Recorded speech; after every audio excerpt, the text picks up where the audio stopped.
Hello, everyone. Welcome to my channel. At some point, the issue of Chinese people eating dog meat started gaining international attention. Some even use the term dog eater as a racial slur against Chinese people. Today, let's discuss the different attitudes toward dogs in China. Urban versus rural, contrasting attitudes toward dogs.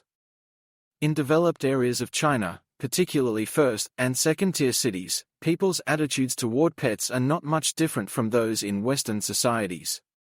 Due to urbanization and fast-paced lifestyles, large dogs may not have enough space for exercise, but overall, they receive similar treatment to their counterparts in the West.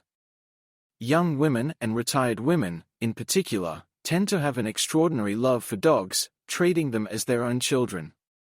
Some even spend more money and energy on their pets than on themselves. There are even cases where people share utensils and food with their dogs, which may seem excessive to some. However, the situation is quite different in rural areas or smaller, less developed cities. In the countryside, dogs are primarily kept for guarding homes rather than as pets. As a result, their status is far lower than that of urban pet dogs. Most rural dogs are Chinese rural dogs, also known as Chongqing dogs or Chinese field dogs, which are inexpensive. If they fail to perform their duties or if the owner can no longer keep them, they often face tragic fates. The controversy over eating dog meat. Before discussing what happens to these dogs, let's first talk about the infamous Yulin Dog Meat Festival. This annual event, held in mid to late June in Yulin, Guangxi, is a long-standing folk tradition. On Chinese social media, opinions about the festival are highly polarized, typically falling into three categories. Opponents, people who believe that dogs are pets and should not be eaten, strongly opposing the festival. Supporters, those who eat dog meat or are open to trying it.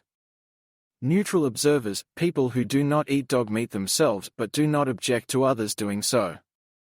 In recent years, the number of people in the second category has been declining, while many still hold the third viewpoint.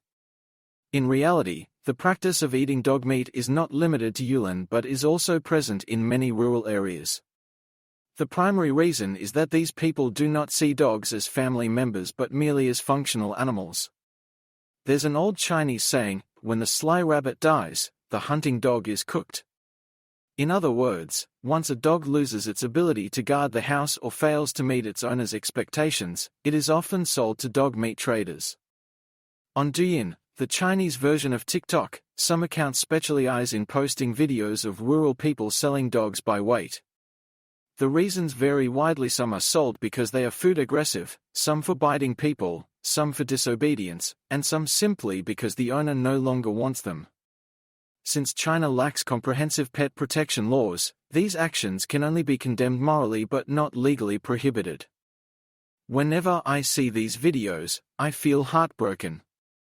To me, dogs are family members, and behaviors like food aggression are part of an animal's nature, which can be corrected through patient training. Selling a dog to meat traders for such reasons feels unjustifiable. The rise of dog training and its controversies. Recently, dog training content has become highly popular on Douyin. I personally enjoy watching a South Korean dog training show, and China also has a famous dog trainer named Pan Hong. He claims to come from a family with 3 generations of dog trainers and often live streams to teach viewers how to train their dogs. For difficult cases, he asks owners to send their dogs to his training facility. However, Pan Hong's methods are extremely controversial.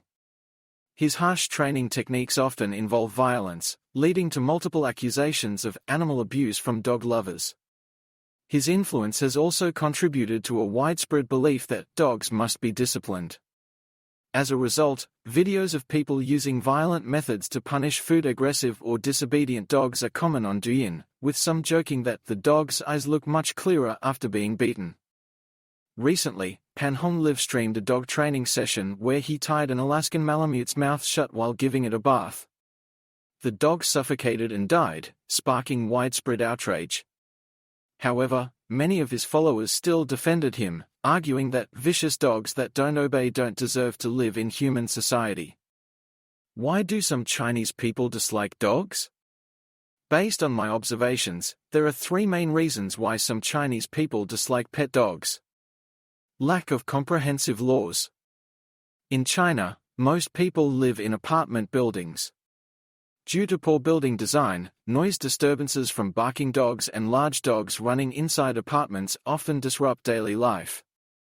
However, since there are no strict pet laws, affected residents have no legal recourse, not even through police intervention. In contrast, Western countries have well-established pet ownership regulations, such as restrictions on large dogs in apartments, limits on the number of pets per unit, designated pet-free areas, and specific hours for dogs in public parks. Irresponsible pet ownership. Common issues include off-leash walking, not cleaning up after pets, and failure to muzzle large dogs. These behaviors can lead to accidents, which in turn create resentment toward pet dogs. Extreme animal rights activism. For example, while most Chinese people adopt a "I don't eat dog meat, but I don't stop others from eating it" attitude, extreme activists often intercept legally transported meat dogs, sometimes even on highways. To many, this appears as outright robbery. Another example involves pet-related accidents. If an unleashed dog knocks down a child or a large dog attacks a passerby, some activists not only defend the dog but also attack the victim online. These incidents contribute to the negative perception of animal rights activists in China.